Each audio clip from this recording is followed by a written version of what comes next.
Hello students, welcome back to my YouTube channel. Myself Niharanjananda. Students, in this video we are going to discuss the chapter Ecology and Ecosystem. तो +3 first year students मानकर गोटे compulsory subject अच्छी EVS environmental studies. तो +3 first year first semester students EVS आज आम discuss करवा ecology and ecosystem chapter को discuss करवा. ऑलरेडी यार प्रीवियस चैप्टर में डिस्कस कर सारी जो मैंने प्रीवियस चैप्टर वीडियो देखना डिस्क्रिप्शन में लिंक देदेवी. डिस्क्रिप्शन थिबा लिंक को तुम क्लिक करके देखि नहीं पारिबो. तो यही कंपलसरी सब्जेक्टटा तुम सब यूनिवर्सिटी पे किसी पिलांर क्वेश्चन थाए कि यूनिट 3 जोटा आम आज पढ़ुंट Sambalpur university, Utkal university, Brahmapur university, Fakir Mohan university, Odisha रे जितकी यूनिवर्सिटी अच्छी सब यूनिवर्सिटी रे सेम सिलेबस अच्छी बट खाली यूनिट चेंज होती. धरा जो मुझे यूनिट 3 रे चैप्टर पढ़ाऊँगी तो किसीटा यूनिवर्सिटी अच्छी जोटि कि चैप्टर यूनिट 2 रे अच्छी, आउ कि यूनिवर्सिटी अच्छी जोटि कि यूनिट 4 रे अच्छी, एमती भी अच्छी. ओके, तो आम देखा इकोलोजी एंड इकोसिस्टम जमी सब चैप्टर नोट्स प्रोवाइड कर दिए. यही चैप्टर भी नोट मुझे प्रोवाइड कर दूसरी. ओके, तो फास्ट जाना इकोलोजी माने कौन. इकोलोजी को आम ओडिया कहते पारिपार्श्विक विज्ञान एंड इकोसिस्टम माने परिसंस्था. पारिपार्श्विक विज्ञान और परिसंस्था विषय फास्ट देखा. ओके, फास्ट देखा इकोलोजी डेफिनेशन. समस्ते हेडिंग दे पारे नॉट रे ecology then definition. Ecology definition कौन. Okay, the term ecology was coined only as late as 1868. तो इकोलोजी टर्मटा प्रथमे यूज होता 1868 रे. It has been derived from two Greek words namely oikos meaning home or estate and logos meaning story. तो पिलाने जो ecology शब्दटा 1868 रे use होता आउ ए इकोलोजी वर्ड टी दीटा ग्रीक वर्ड आसी नेमली ओइकस. गोटे हूँ ओइकस आउ गोटे हूँ लगस. ओइकस लगस ये दीटा ग्रीक वर्ड रू इकोलोजी आसी. तो ये ओइकस मीनिंग हूँ होम और इस्टेट. ओइकस मीनिंग हूँ कौन होम और इस्टेट माने गोटे घर बा कौन गोटे एरिया किसी भूभाग बा घर बा किसी अंचल को बुझाऊँच किसी एरिया को बुझाऊँच. देन लगस लगस मीन स्टोरी बा अनुध्यान. ओके, तो आम लिटरेरी देखा literary it means the story of the home और हाउस होल्ड ऑफ नेचर. तो आक्षरिक भाव में यार अर्थ हूँ कि ओके घर कि तार पाखआख अंचल परिवेश को अनुध्यान करवा. घर कि तार पाखआख अंचल अनुध्यान हूँ इकोलोजी. ओके, तो इकोलोजी यार अर्थ एया पिला माने आम ये देखिले इकोलोजी शब्दटा 1868 रे यूज है. दीटा वर्ड रू आसी तुम लिख it is derive from two Greek word oikos and logos. Here oikos means home or estate and logos means story. Eighty oikos रो अर्थ होची home or estate और logos रो अर्थ होची story. ओके, तो लिटरेरी तार अर्थ होची story of the home or household of nature. तो literary बा साहित्यिक अर्थ रे बा अक्षरिक अर्थ होची यार कौन ना होम हाउसहोल्ड नेचर को आम अनुध्यान करवा. ओके, घर कि घर आखपाख अंचल परिवेश को अनुध्यान करने को कहुच्छी इकोलोजी बा तार डेफिनेशन होची ecology is defined as the scientific study of the relationship of the living organism with each other and with their environment. तो इकोलोजी डेफिनेशन पे मैंने यहाँ इंपोर्टेंट लिखी नहीं जो इकोलोजी डेफिनेशन टोटल पॉइंट तुम लिखी नहीं पॉइंट करी. तो इकोलोजी डेफिनेशन होची कौन जे scientific study of the relationship of the living organism. तो जीवित प्राणी मानकर परस्पर सहित थिबा संपर्क एवं जीवित प्राणी मानकर परिवेश एवं परस्पर मध्य थिबा संपर्कर वैज्ञानिक अनुध्यान को कहा जाउछि इकोलोजी. ओके, अगेन कहि दोछि ecology is defined as scientific study of the relationship of the living organisms with each other and with their environment. तो इकोलोजी रो डेफिनेशन होछि एया कि जे कौन ना प्रत्येक जीवित प्राणी मानकर परस्पर सहित एवं परिवेश सहित थिबा संबंधर वैज्ञानिक अनुध्यान को कहा जाउछि इकोलोजी. ओके, समस्ते 3टा पॉइंट लिखि नै जाओ इकोलोजी डेफिनेशन. एबे समस्ते हेडिंग दे दियो हिस्ट्री ऑफ इकोलोजी. इकोलोजी इतिहास आम एबे देखिबा. ओके, मुझे तुमको एक्सप्लेन करने सहित यार नोट्स भी तुम प्रोवाइड कर दूसरी. जो मैंने चाहिए वीडियो को पॉज करके कि बारंबार देखिकी तुम लिखि नहीं पार. ओके, कि तुम जो बारंबार वीडियो को 2-3 थर देखी तुम लिखा पड़ोनी. Okay, history of ecology. Ecology इतिहास देखा. इकोलोजी इतिहास देख the classical text of the Vedic period 1500 BC to 600 BC such as the Vedas, the Samhitas, the Brahmanas and the Aranyaka Upanishad contain many reference to ecological concept. तो पिला माने एठी हम देखिले कि आवर एंशिएंट इंडियन टेक्स्ट आमर जी पुरातन भारतीय लेखा सब अच्छी ओके जमती कि क्लासिकल टेक्स्ट जिते पुरातन लेखा जमती कि वैदिक पीरियड लेखा गुड़िक देखा वैदिक जुगर लेखा वैदिक जुग जोटा कि 1500 बीसी रु ख्रीष्टपूर्व 1500 रु ख्रीष्टपूर्व 600 यही समय सीमा को वैदिक पीरियड बोली कहुचे वैदिक जुग बोली कहुचे तो सही टाइम जो किसी पुरातन लेखा थिला ओल्ड टेक्स्ट थिला जमती कि वेद लेखाई संहिता लेखाई ब्राह्मणस ओके आरण्यक कि उपनिषद सब लेखाई ये गुड़िक आम अनेक गुड़िए इकोलोजिकल कनसेप्ट पाइपर ये आम बहुत गुड़िए पारिपार्श्विक विज्ञान धारणार प्रसंग आम पाइपर ओके ये जो इकोलोजिकल कनसेप्ट कथा कहुई पारिपार्श्विक विज्ञान धारणा कथा कहुच्छी तो आम पारिपार्श्विक विज्ञान विषय में जापर यही लेखा गुड़िकरू बा इकोलोजी विषय ये लेखा गुड़िक आम जापर okay the Indian treatise on medicine the Charaka Samhita 1st century AD to 4th century AD and the surgical text Susruta Samhita 1st century AD to 4th century AD so that people during this period had a good understanding of plant and animal ecology. तो पिला माने जदि भारतर आउ किछि ट्रेटाइज आम देखा ट्रेटाइज माने होछि धर्मग्रंथ बा पुस्तक है जब आम आउ किछि भारतीय ग्रंथ देखा जमीक कि मेडिसिन उपर जो ग्रंथ गुड़िक लेखाई जमीक कि चरक संहिता लेखाई जहाँकि 1st century रु 4th century भितर लेखाई ओके 1st century AD रु 4th century AD भितर लेखाई AD stand for anno domini okay माने आम देखा ख्रीष्टाब्द प्रथम ख्रीष्टाब्द रु 4th ख्रीष्टाब्द भितर लेखाई जो चरक संहिता अच्छी सेटा जदि आम देखा कि सर्जिकल टेक्स्ट सुश्रुत संहिता कि जो सर्जिकल टेक्स्ट अच्छी बा शल्य चिकित्सा को चिकित्सा ओके सर्जिकल टेक्स्ट बा जो शल्य चिकित्सा को लेकिन लेखाई पुस्तक कार सुश्रुत संहिता जार ना हूँ सुश्रुत संहिता जहाँकि 1st century AD रु 4th century AD भितर लेखाई ये दुईटा संहिता जब आम देखा कौन कौन गोटे हूँ चरक संहिता और गोटे हूँ सुश्रुत संहिता चरक संहिता कौपर अच्छी ना मेडिसिन गोटे लेखाई आउ सुश्रुत संहिता कौपर लेखाई ना सर्जिकल टेक्स्ट उपर लेखाई शल्य चिकित्सा उपर लेखाई okay so that people during this period had a good understanding of plant and animal ecology ये दुईटा संहिता आम जापर कि लोक मानकर प्लांट आउ एनिमल इकोलॉजी को लेकिन ओके लोक मानकर प्लांट बा वृक्षलता एवं पारिपार्श्विक विज्ञान को लेकिन भल धारणा थिला वृक्षलता एवं पशुपक्षी मानकर पारिपार्श्विक विज्ञान को लेकिन लोकंकर भल धारणा थिला बोली आम दुईटा बहिरू जापर से भली Charaka Samhita contains information that air land water and seasons are indispensable for life and that polluted air and water are injurious for health से भली चरक संहितार लिखाई किसी इनफॉरमेशन अच्छी चरक संहितार जमती कि एक कथा लिखाई कि एयर है okay land water and season माने वायु है स्थल है जल है कि ऋतु ये सब गुड़िक हूँ कौन ना इनडिस्पेंसेबल फॉर लाइफ ओके जीवन पर एगुड़िक अपरिहार्य अपरिहार्य हूँ युड़िक कौन कौन एयर है लैंड वाटर और सीजन गुड़िक but that polluted air and water are injurious for health किंतु पॉल्यूटेड एयर किंतु दूषित वायु है कि दूषित जल कौन करे ना स्वास्थ्य को क्षति पहुँचाई थाए एक कथा आम चरक संहिता जाना पाइबा ओके कौन जाना पाइबा कि आम देखिले एयर लैंड वाटर सीजन एगुड़िक लाइफ पाई बा जीवन धारण पाई अपरिहार्य अटे किंतु एगुड़िक जदि पॉल्यूशन होछि बा पॉल्यूटेड एयर आम देखिए दूषित वायु है कि दूषित जल यह स्वास्थ्य को क्षति पहुँचाई थाए ओके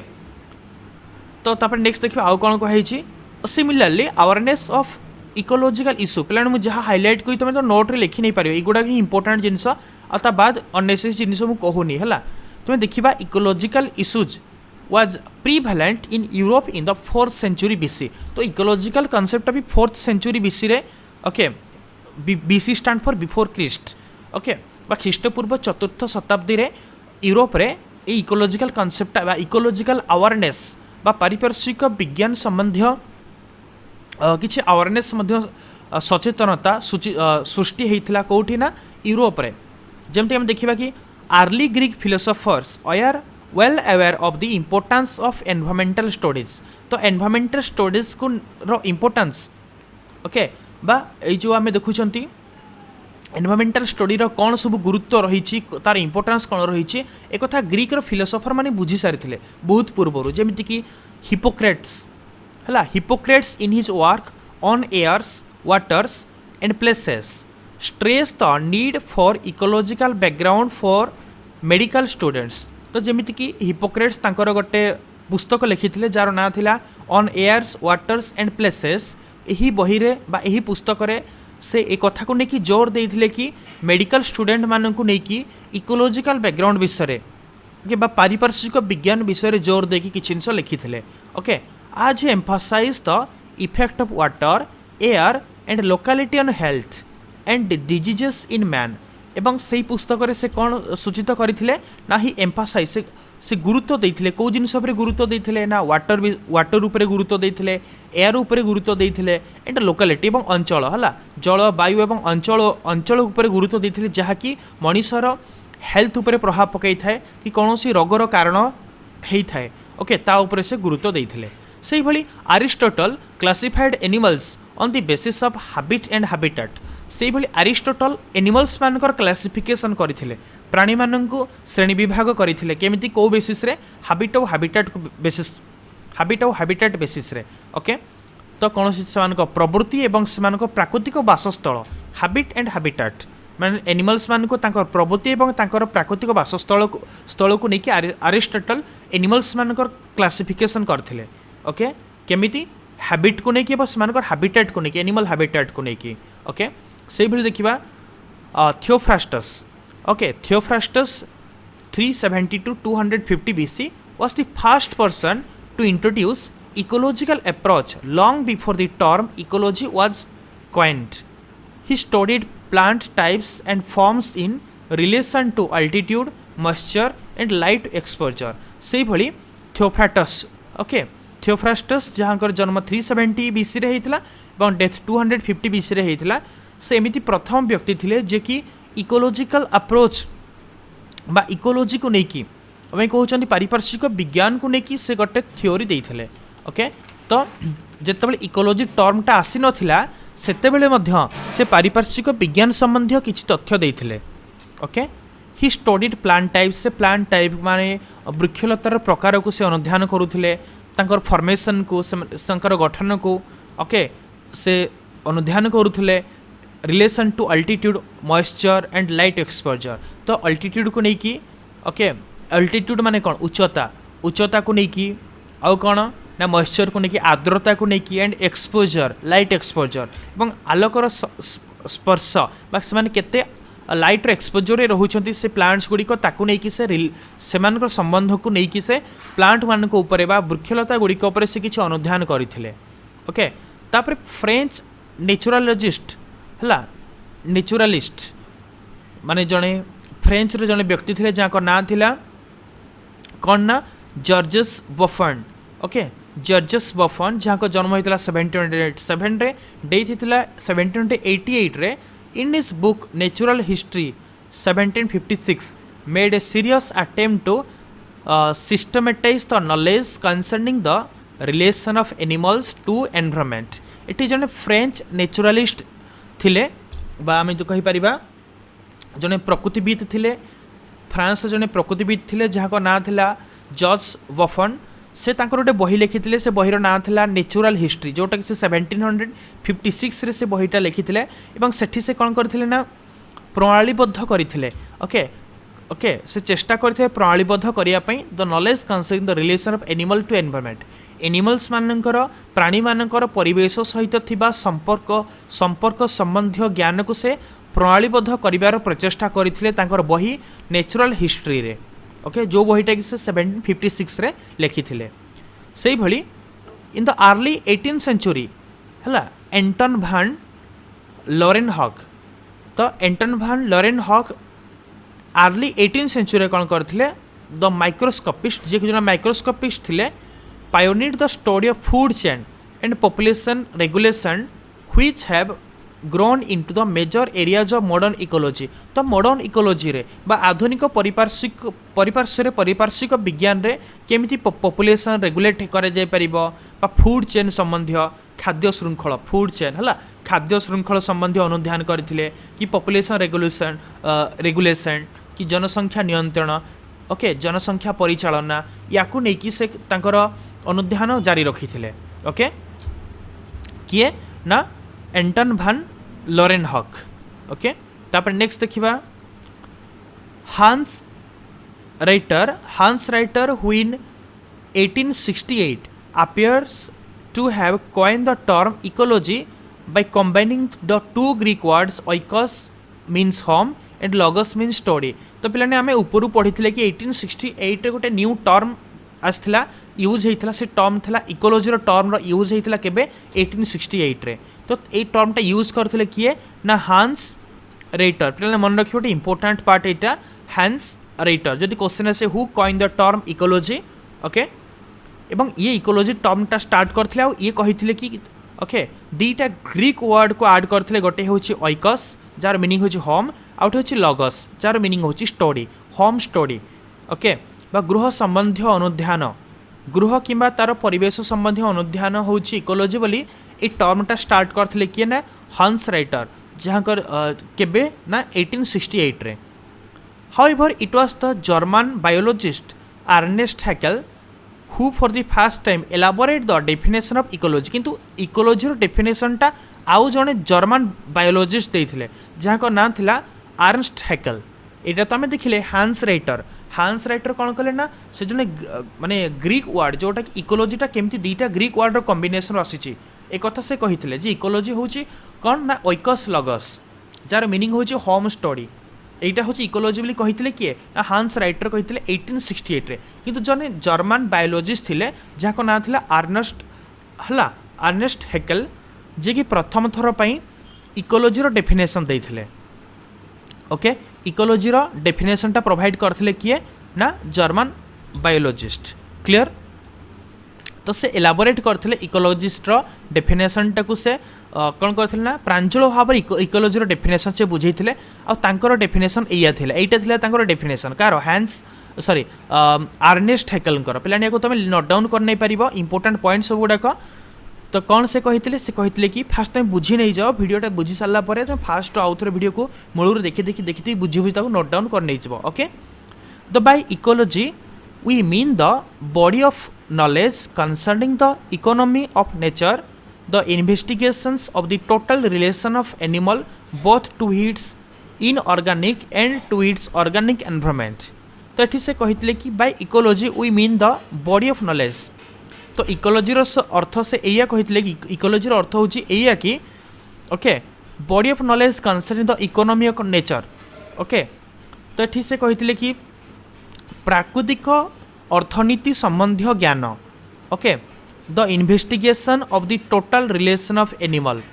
ओके एनिमल मानकर संपूर्ण संपर्क both to its organic and to its inorganic and to its organic environment माने एनिमल रो ऑर्गेनिक एनवायरनमेंट सहित कौन रिलेशन अच्छी जैविक ओके प्राणी मानकर जैविक परिवेश सहित किंबा अजैविक परिवेश सहित कौन संबंध अच्छी ताको नेकी ई ज्ञानटा ओके ता संबंधी जो ज्ञान रोचे ताको कहा जाउछि इकोलोजी एक कथा से कही including above all it's friendly and inimical relation with those animals and plant with which it comes directly और इनडायरेक्टली इनटू कांटेक्ट। तो आउ गोटे कथा पिलाने से कही ओभरअली जदि आमे देखिबा एठी तांकर डेफिनेशन से कही कि ये होची एमिति गोटे ज्ञान जहा कि प्रकृतिर अर्थनीति संबंधी ये हूँ गोटे ज्ञान जहाँ कि कौन खोजी थाए जहाँ कि गोटे एनिमल तार ऑर्गेनिक कि इनऑर्गेनिक एनवायरनमेंट सहित कौन संबंध अच्छी गोटे प्राणीर जैविक किंबा अजैविक परिवेश सहित कौन संबंध अच्छी एवं से जो परिवेश रे बढ़ी से परिवेश रे तार को एनिमल्स मान सहित फ्रेंडली कांटेक्ट अच्छी आउ को एनिमल्स मान सहित एनिमिकल कांटेक्ट अच्छी ओके यह अनुध्यान करें ओके क्लियर ए डेफिनेशनटा से प्रोवाइड करथिले समस्त डेफिनेशनटा लिखि नहीं पारिबा एगेन मु आउथरे डेफिनेशनटा बुझेई कहूछि पिला माने से कहितले कि इकोलोजी होछि एमिति गोटे नॉलेज ओके जहाँ कि एमिति गोटे अर्थ प्राकृतिक अर्थनीति संबंधी गोटे ज्ञान जहाँ कि इन्वेस्टिगेट करथाए कौन इन्वेस्टिगेट करथाए ने ना एनिमल्स रो बा कोनोसी प्राणी मानकर ऑर्गेनिक किंबा इनऑर्गेनिक एनवायरनमेंट सहित थिबा संबंध प्राणी मानकर कोनोसी जैविक किंबा अजैविक परिवेश सहित थिबा संबंध एवं ता सहित friendly relation with those animals and plant with which it comes directly और इनडायरेक्टली इनटू कांटेक्ट जो प्लांट किंबा एनिमल्स मान सहित डायरेक्टली सीधा सड़क भाव में ओके यह कंटाक्ट आसी थाए यह सीधा सलख से संस्पर्श आसी थाए ता सहित तिबा यार संबंध को कहा जाउछि इकोलॉजी एते बड़ डेफिनेशन से प्रोवाइड करथिले याकू समस्त मने रखि नबा लिखि नै जिवो ए डेफिनेशन किए दिथिले first time German biologist Ernst Haeckel ए डेफिनेशन देथिले मोस्ट इंपोर्टेंट पार्ट पिला माने एटा ओके आ लिखिबा कि ए जो टर्मटा किंतु स्टार्ट करथिले किए हांस रेटर याकू नै केबे कंफ्यूजन हबनी 2 मार्किया क्वेश्चन कि 3 मार्किया क्वेश्चन आसिले याकू लिखिबो ओके तापर देखिबा next cone कहैछि A British zoologist Charles Eaton 1972 in his pioneering book Animal Ecology defined ecology as scientific natural history तो से भली जने ब्रिटिश जूलॉजिस्ट थिले ओके से तांकर गोटे बुक लिखिथिले से बुक रो नाम थिला एनिमल इकोलॉजी तो से एनिमल इकोलॉजी बुक रे से डेफिनेशन देइथिले कि इकोलॉजी होछि गोटे साइंटिफिक नेचुरल हिस्ट्री गोटे वैज्ञानिक संबंध प्राकृतिक इतिहास बोली से कहिथिले वैज्ञानिक सम्मत प्राकृतिक इतिहास होछि इकोलॉजी बोली से कहिथिले ओके तापर नेक्स्ट देखिबा एन अमेरिकन इकोलॉजिस्ट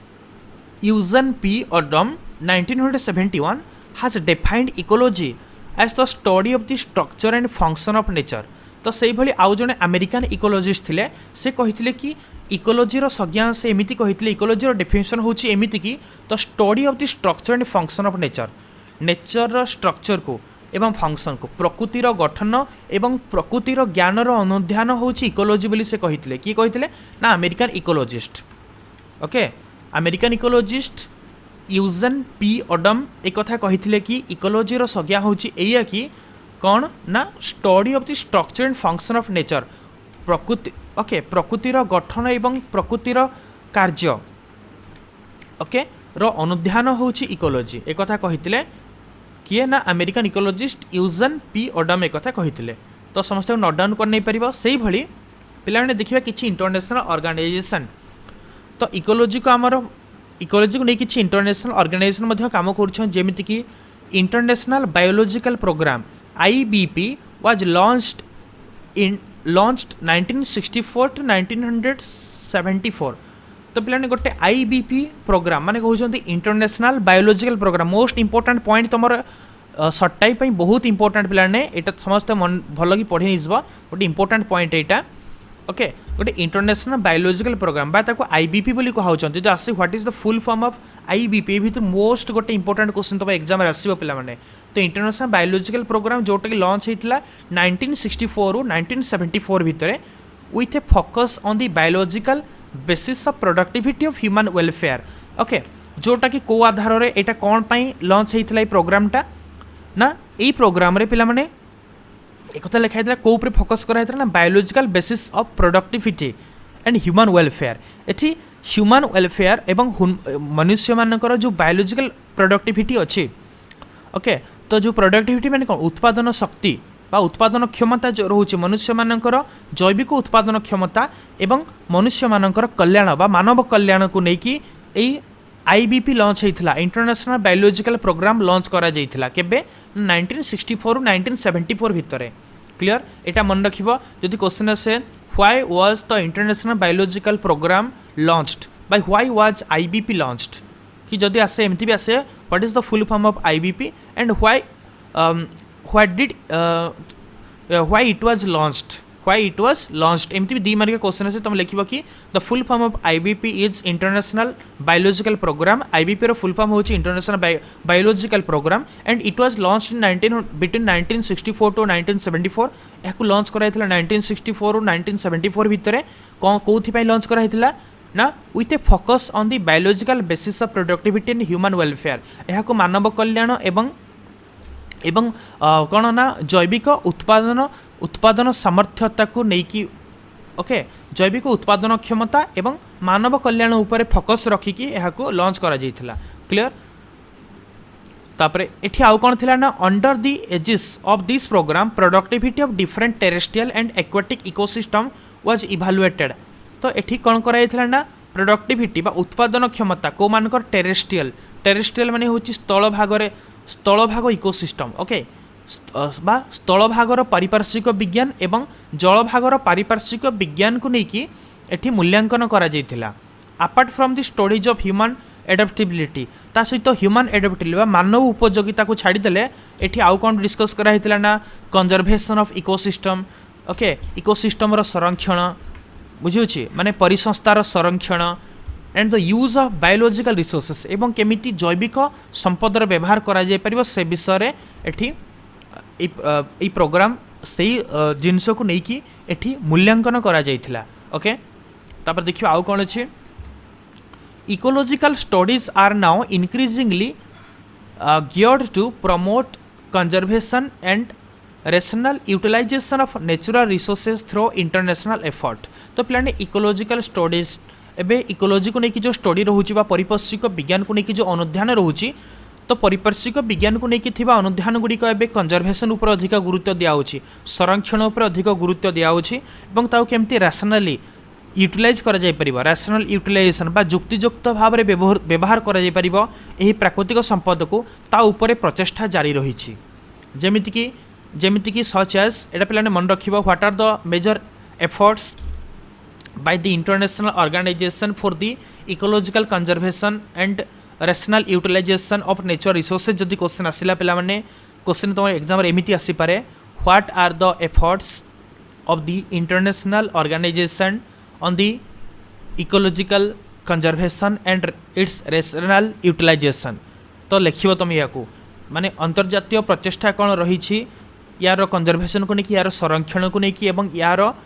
उपयोगिता को लेकिन तो तुम मैंने पिला माने लिखिबो याकू कौन जेमति कि man and biosphere programme of UNESCO बा MAB एटा शॉर्ट टाइप रे आसी पारे 2 मार्क आसी पारे 3 मार्क आसी पारे ओके गोटे होची man and biosphere programme UNESCO द्वारा लॉन्च करा जाइथिबा मैन एंड बायोस्फीयर प्रोग्राम जहा कोई शॉर्ट टर्म में कहउछंती MAB तार फुल फॉर्म हला man and biosphere programme most important point ये गोटे प्रोग्राम गला MAB प्रोग्राम जोटा कि यूनेस्को लॉन्च करिछि से भली United Nations conference on human environment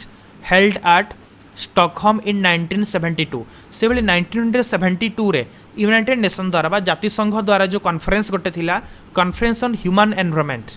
तो मनुष्य परिवेश को लेकिन मानव परिवेश को लेकिन जो सम्मेलन होता कौटी यूनाइटेड नेशन रे बा जातिसंघ रे ओके केबे सेटा 1972 रे कौटी होता ना स्टॉकहोम रे होता एटा गोटे माने इंटरनेशनल एफर्ट थिला अंतर्जातीय प्रचेष्टा थिला सेही भली यूनाइटेड नेशंस एनवायरनमेंट प्रोग्राम बा UNEP United Nation Environment Programme बा UNEP गोटे रोची यार फुल फॉर्म प्लान मन रखियो मोस्ट इंपोर्टेंट तुम एग्जाम पे एटा तो UNEP गोटे थिला आउ कोन थिला international union for conservation of nature and natural resources बा IUCN भी लॉन्च कराइथिला जार IUCN फुल फॉर्म होची international union for conservation of nature and natural resources माने अंतर्जातीय संघ क्या अंतर्जातीय संघ गठित होता nature and natural resource conservation को लेकिन ओके प्रकृति एवं प्राकृतिक संपद गुड़िकर संरक्षण को लेकिन तो आम सर्ट कहते IUCN एंड वाइल्ड फंड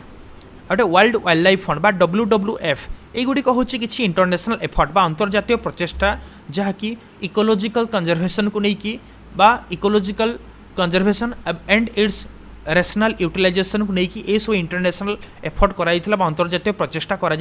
जोटा कि तुम मोस्ट इंपोर्टेंट या मन रखियो पे मैंने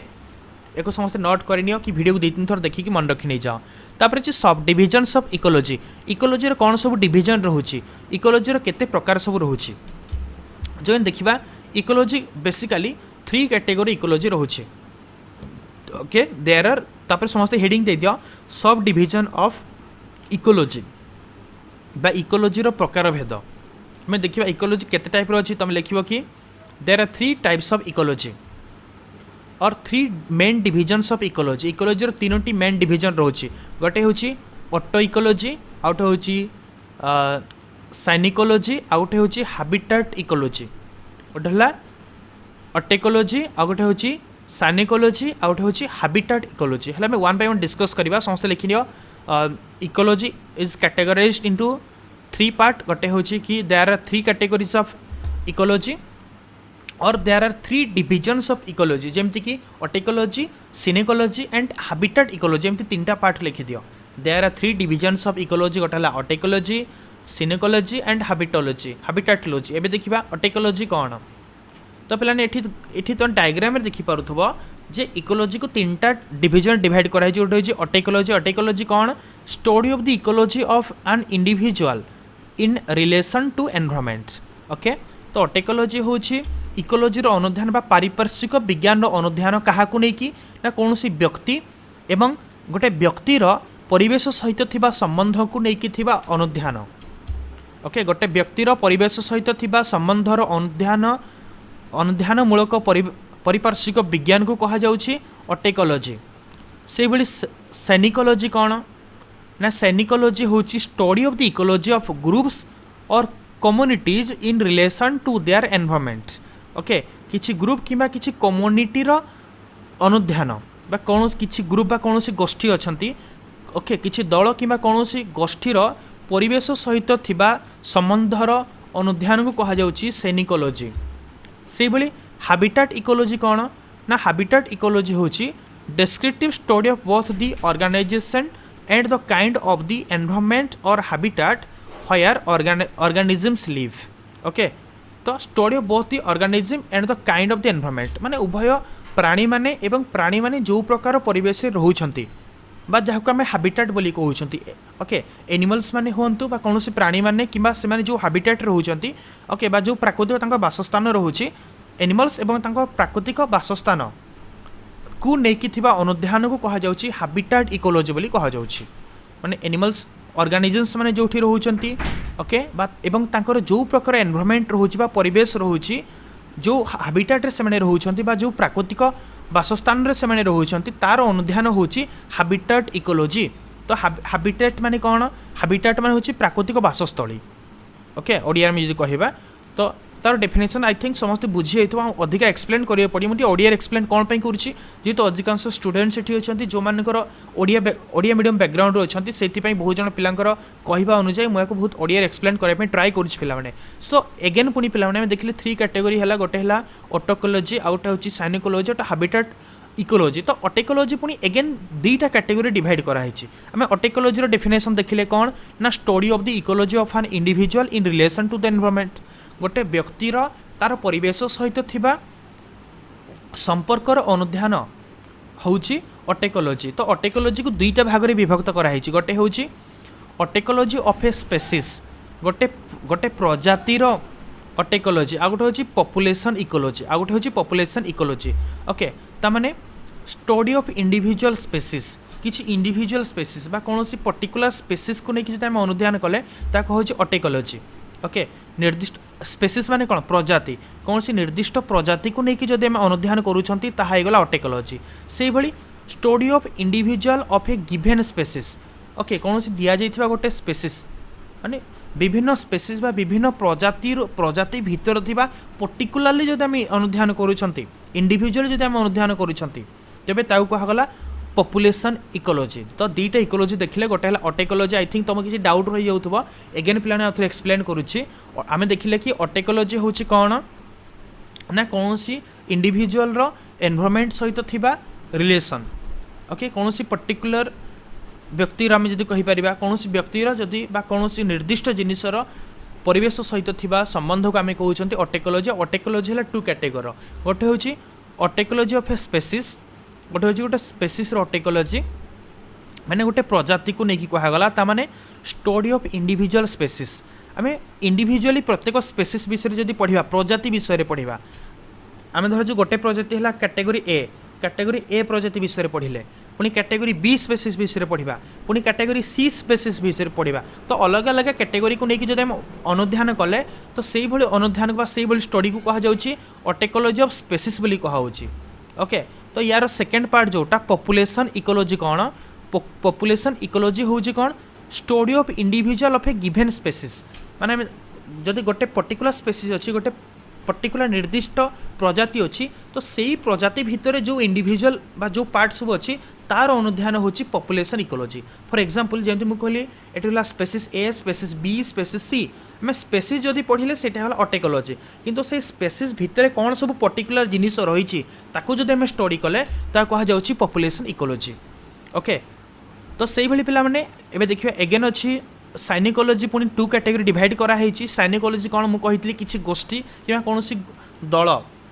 कौन सी गोष्ठी कि कौन सी दलर परिवेश सहित थिबा संबंधर पारिपार्श्विक वैज्ञानिक अनुध्यान को कह जाउछि साइनिकोलॉजी। तो या दी भाग में विभक्त कराई गोटे हूँ कम्युनिटी इकोलॉजी आ गोटे हूँ इकोसिस्टम अप्रोच। तो कम्युनिटी इकोलॉजी कौन ना कम्युनिटी इकोलॉजी हूँ सेटा स्टडी ऑफ इंडिविजुअल कम्युनिटी। कौन सी कम्युनिटी कौन सी गोष्ठी को लेकिन जब आम इंडिविजुअली स्टडी करवा इंडिविजुअली अनुध्यान करवा ओके पर्टिकुलरली अनुध्यान करवा कहुँ कम्युनिटी इकोलॉजी। से भली इकोसिस्टम अप्रोच कौन ना study of group of communities together. जदि किसी कम्युनिटी गुड़ी को ओके जदि किसी कम्युनिटी गुड़ी को किसी ग्रुप को आम एकाठी मिसिकी स्टडी करवा with their non living environment interacting together so as to function as a system. जदि आम गोटे सिस्टम भितर गोटे व्यवस्था भितर आम किसी कम्युनिटीज को लेकिन स्टडी करवा किसी गोष्ठी को लेकिन अनुध्यान करवा बा किसी नॉन लिविंग एनवायरनमेंट को लेकिन ओके तो कौन सी निर्जीव परिवेश को लेकिन कि किसी निर्जीव परिवेश एवं सेमानकर गोष्ठी को जब मिसिकी जब आम अनुध्यान कले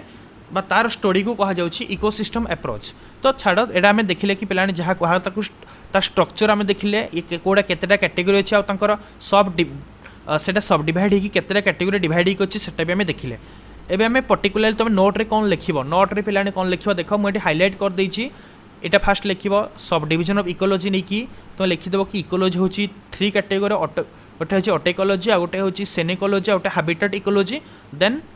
तापर 1 by 1 ताको आमे लिखिबा। तो फास्ट लिखिबा पढ़िबा हम ऑटेकोलॉजी कौन ऑटेकोलॉजी हेडिंग देखि तार डेफिनेशन लिखिबा ना ऑटेकोलॉजी होची कौन ना स्टडी ऑफ इंडिविजुअल स्पीसीज और individual in relation to the environment. कौन सी इंडिविजुअल स्पीसीज बा कौन सी प्रजाति गुड़िक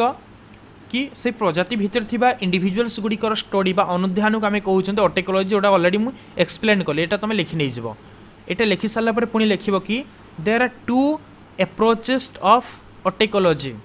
ऑटेकोलॉजी स्टोरी को पुणी 2टा कैटेगरी सब डिवाइड कराई गोटे हूँ कौन ना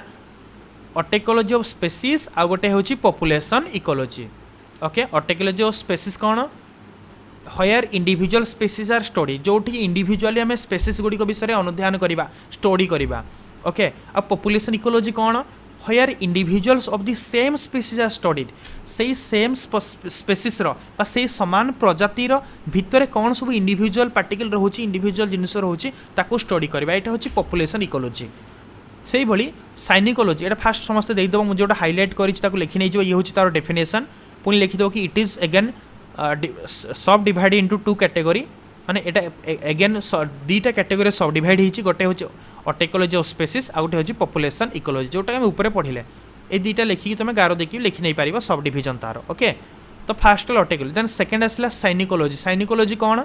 ना the study of the community of living organism आज यूनिट लिविंग ऑर्गेनिज्म कम्युनिटी को जब आम गोटे यूनिट हिसाब से स्टडी करवा सेटा हूँ साइनिकोलॉजी। तामाने जीवित प्राणी मानकर गोष्ठी को जदि आम गोटे एकक भाव में अनुध्यान करवा ताको हूँ साइनिकोलॉजी। ओके तो लिखिपर तो difference between autecology and synecology could be explain छाड़ तो आउ किसी लिखा दरकार नहीं। तो यहाँ लिखे गोटे पॉइंट लिख जोटा इंपोर्टाट कथा मुझे कहूँ तो या लिखि सारा पुणी लिख पाने से सेम पॉइंट रे से साइनिकोलॉजी पॉइंट तुमको लिखा पड़ो synecology studies can be of 2 types. पुणी साइनिकोलॉजी स्टडीज को पुणी 2टा भाग में विभक्त कराई गोटे हूँ कम्युनिटी इकोलॉजी आ गोटे हूँ इकोसिस्टम इकोलॉजी जमती आम ये ऑलरेडी डिस्कस करते डायग्राम में डिस्कस करते जो चाहिए डेफिनेशन लिख सारापर डायग्राम को भी ड्रॉ कर नहीं पार। ओके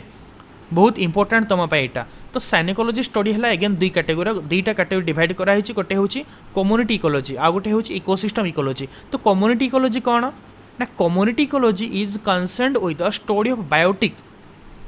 बायोटिक और लिविंग कम्युनिटी कंपेरिज है comprising of interdependent plants and animals in particular area. तो ये कम्युनिटी इकोलॉजी हूँ कौन ना किसी बायोटिक कम्युनिटी विषय पढ़ा बा किसी जैविक गोष्ठी बा किसी जैविक गोष्ठी विषय जब आम अनुध्यान कर जो मैंने कि जमीक हो पारे इंटरडिपेंडेंट प्लांट्स परस्पर निर्भर करुवा वृक्षलता कि परस्पर निर्भर करुवा एनिमल्स तो एमान को लेकिन कि एमानकर एरिया को लेकिन जब आम कि स्टडी कह अनुध्यान कर तार अनुध्यान को कह कम्युनिटी इकोलॉजी बोली कह जोटा कि साइनिकोलॉजी रो गोटे पार्ट। तापर एगेन सेकेंड पार्ट जोड़ा रोचे से हूँ इकोसिस्टम इकोलॉजी। तो इकोसिस्टम इकोलॉजी कौन ecosystem ecology which is a recent development in ecology. तो इकोलॉजी रे रिसेंट जोड़ा आछि रिसेंटली एटा हूँ इकोसिस्टम इकोलॉजी। तो इकोसिस्टम इकोलॉजी कौन ना it deals with the community of living organism and their environment as an integrated unit of nature. तो इकोसिस्टम इकोलॉजी कौन ना it deals with the community of living organism. ये living organism रो community को लेकिन deal करता है माने किसी जीवित जीवित प्राणी मानकर परिवेश बा गोष्ठी को लेकिन अनुधान करा जायଥାଏ एवं सेमान को परिवेश को लेकिन अनुधान कराଯାଇଥାଏ केमिति आज N integrated unit of nature गोटे नेचर बा प्रकृतिर गोटे एकमात्र यूनिट भाव में प्रकृतिर एकमात्र एकक भाव में जदि आम अनुधान करुँच कौन ना किसी लिविंग ऑर्गेनिज्म बा किसी जीवित प्राणी एवं तांकर परिवेश जीवित प्राणी एवं तांकर परिवेश को जदि आम इंटीग्रेटेड यूनिट ऑफ नेचर बा प्रकृतिर गोटे एकक भाव में आम स्टडी कर अनुधान कर इकोसिस्टम इकोलॉजी। आई थिंक पे बुझी तो जो बुझीन या नोट डाउन कर नहीं पारे मोटे अंडरलाइन कर देछि। ओके मुझे ये हाईलाइट करी सिनिकोलॉजी यहाँ डेफिनेशन लिखी नहीं पुणी एगेन यहाँ दुईटा पार्ट डिवाइड होती है गोटे आउ गोटे हूँ यहाँ ये दुईटा लिखी या नहीं लिखिद यहाँ कौन ना इट इज द स्टडी लिखिद या हाइफेन देखिए लिख it is the study of biotic community comprising of interdependent plant and animals in particular area से भाई इकोसिस्टम इकोलॉजी को लेकिन ये लिखिद it dealt with the community of living organism and their environment as an integrated unit of nature. Okay जो note करूँ एमती लिखि नहीं पार। तापर थर्ड कैटेगरी आसला हैबिटेट इकोलॉजी। तो हैबिटेट इकोलॉजी कौन मुझे कहती हैबिटेट इकोलॉजी हूँ कौन ना आवास परिवेशिका आम जब ओडिया कह हैबिटेट। ओके हैबिटेट माने होची गोटे एनिमल रो हैबिटेट कथा बुझाउछि माने प्राकृतिक वासस्थली गोटे एनिमल नेचुराली को हैबिटेट रहुछि। तो हैबिटेट इकोलॉजी होची जो study of the habitat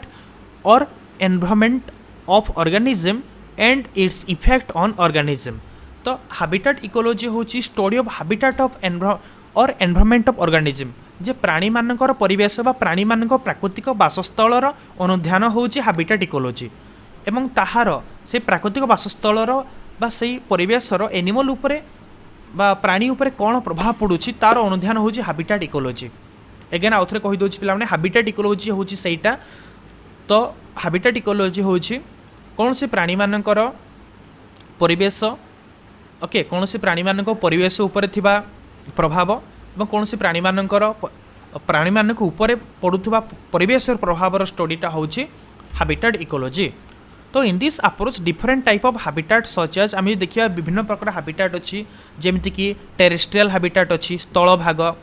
okay स्थल भाग बहुत जन प्राणी रोचंती तो सहीटा है टेरेस्ट्रियल हैबिटेट। से फ्रेश वाटर हैबिटेट तो जो एनिमल्स माने फ्रेश वाटर रोचन जो प्राणी माने फ्रेश वाटर मधुर जल में रोचंती सेटा तांकर हैबिटेट। से भाई माराइन हैबिटेट कौन सामुद्रिक जीव माने जोठी रोचंती सेटा है माराइन हैबिटेट। से भली एस्टुआराइन हैबिटेट एस्टुआराइन माने कौन तो ये एस्टुआराइन हैबिटेट हूँ पे कौन ना नदी मुहाण बा कौन सामुद्रिक उपकूल जो रोचंती सेटा हूँ से हैबिटेट। ओके सेटा हूँ से प्राकृतिक वासस्थली। तो ये भाव में आम कंप्लीट कले कौन ना sub division of ecology with notes भी कंप्लीट होगा जो नोट्स करने चाहूँ नोट कर नहीं पार। अच्छी नेक्स्ट अच्छी relationship of ecology with other discipline of biology एत इंपोर्टेंट यहाँ नुहे जस्ट खाली ये गोटे कथा मन रखा सेटा हूँ जो आसे ऑर्निथोलॉजी कौन व्हाट इज ऑर्निथोलॉजी तुम लिख the study of birds is known as ornithology. Clear. तो पे भाव में आज आम कंप्लीट करदे कौन ना ये चैप्टर रो किछि पार्ट आम कंप्लीट कर नेक्स्ट पार्ट रेगुलारली आसो इकोलॉजी आम कंप्लीट कले आज। तो इकोलॉजी कंप्लीट होती तो नेक्स्ट क्लास रे आमे समस्ते डिस्कस करिबा इकोसिस्टम डिस्कस करिबा। ओके तो जो वीडियो भल लगी वीडियो को लाइक करो चैनल को सब्सक्राइब कर दियो बेल आइकन को प्रेस करके ऑल रे सेट कर दियो जहाँद्वारा कि मुझे जितने किसी नुआ वीडियो अपलोड करी तो नोटिफिकेशन सीधा जाकि तुम पाखे पहुँची और वीडियो को तुम फ्रेंड मान सहित शेयर कर। ओके और जब किसी डाउट हो समस्ते कमेंट सेक्शन में मोस्ट कमेंट करके मत पचार मु 100% ट्राए करी तुम डाउट को क्लीयर करने समस्त को नोट डाउन करनी जो मैंने रिमेनिंग वीडियोस देखिन प्रीवियस चैप्टर वीडियोस देखिन ओके कि नोट करना मो डिस्क्रिप्शन में ऑलरेडी यार प्लेलिस्ट लिंक दे दीची मु +3 EVS बोली गोटे प्लेलिस्ट क्रिएट करी आम चैनल रे तुम समस्त यूट्यूब रे निहार रंजन तो सर्च करके चैनल को विजिट कर जाई परिबा। चैनल को गला परे प्लेलिस्ट सेक्शन रे +3 फर्स्ट ईयर EVS बा एनवायरमेंटल स्टडीज बा परिवेश विज्ञान बोली गोटे एमती प्लेलिस्ट अच्छी से प्लेलिस्ट क्लिक करके सब वीडियो तुम देखि नहीं पारिबो। ओके तो जो वीडियो भल लगी समस्त वीडियो को लाइक करो चैनल को सब्सक्राइब करो। ओके डिस्क्रिप्शन में लिंक देइछि प्रीवियस चैप्टर तुम देखि नहीं पारिबो। Okay, thank you all, thank you very much.